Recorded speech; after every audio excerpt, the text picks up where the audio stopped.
सुना प्रश्न ऋषियों का और बोले सूत जी ज्ञानी। 25वां अध्याय में सुनो श्री हरि की वाणी। तीर्थ में दान और व्रत आदि सत्कर्म करने से मनुष्य के पाप नष्ट हो जाते हैं, परंतु तू तो प्रेत के शरीर में है, अतः उन कर्मों को करने की अधिकारिणी नहीं है। इसलिए मैंने जन्म से लेकर अब तक जो कार्तिक का व्रत किया है, उसके पुण्य का आधा भाग मैं तुझे देता हूँ। तू उसी से सद्गति को प्राप्त हो जा।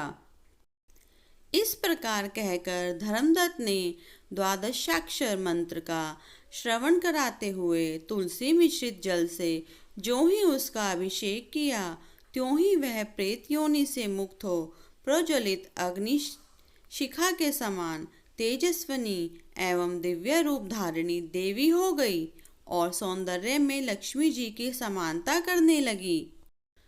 तदंतर उसने भूमि पर दंड की भांति गिरकर ब्राह्मण देवता को प्रणाम किया और हर्षित होकर गदगद वाणी में कहा, हे दिव्य श्रेष्ठ, आपके प्रसाद से आज मैं इस नरक से छुटकारा पा गई। मैं तो पाप के समुद्र में डूब रही थी और आप मेरे लिए नौका के समान हो गए। वह इस प्रकार ब्राह्मण से कह रही थी कि आकाश से एक दिव्य विमान उतरता दिखाई दिया। वह अत्यंत प्रकाशमान एवं विष्णु रूपधारी पार्षदों से युक्त था। विमान के द्वार पर खड़े हुए पुण्यशील और सुशील ने उस देवी को उठाकर श्रेष्ठ विमान पर चढ़ा लिया। अब धर्मदत्त ने बड़े आश्चर्य के साथ उस विमान को देखा और विष्णु रूपधारी पार्षदों को देखकर साष्टांग प्रणाम किया।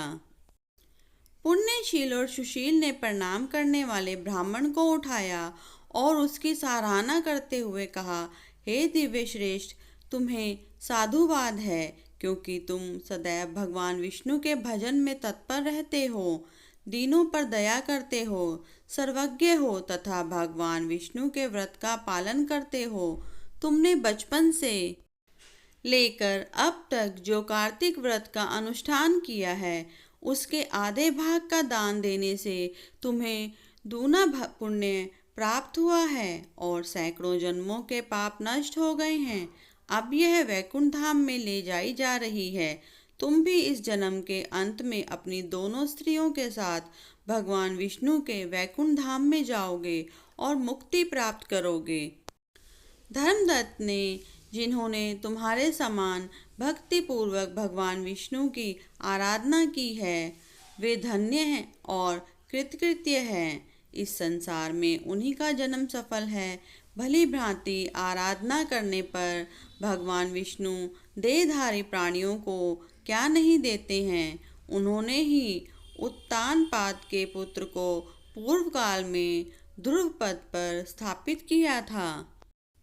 उनके नामों का स्मरण करने मात्र से समस्त जीव सद्गति को प्राप्त होते हैं। पूर्व काल में ग्रहग्रस्त गजराज उन्हीं के नामों का स्मरण करने से मुक्त हुआ था। तुमने जन्म से लेकर जो भगवान विष्णु को संतुष्ट करने वाले कार्तिक व्रत का अनुष्ठान किया है, उससे बढ़कर ना यज्ञ है, ना दान और ना ही तीर्थ है। विप्रवर, तुम धन्य हो, क्योंकि तुमने जगत गुरु भगवान विष्णु को प्रसन्न करने वाला कार्तिक व्रत किया है, जिसके आधे भाग के फल को पाकर यह स्थिति हमारे साथ भगवान लोक में जा रही है।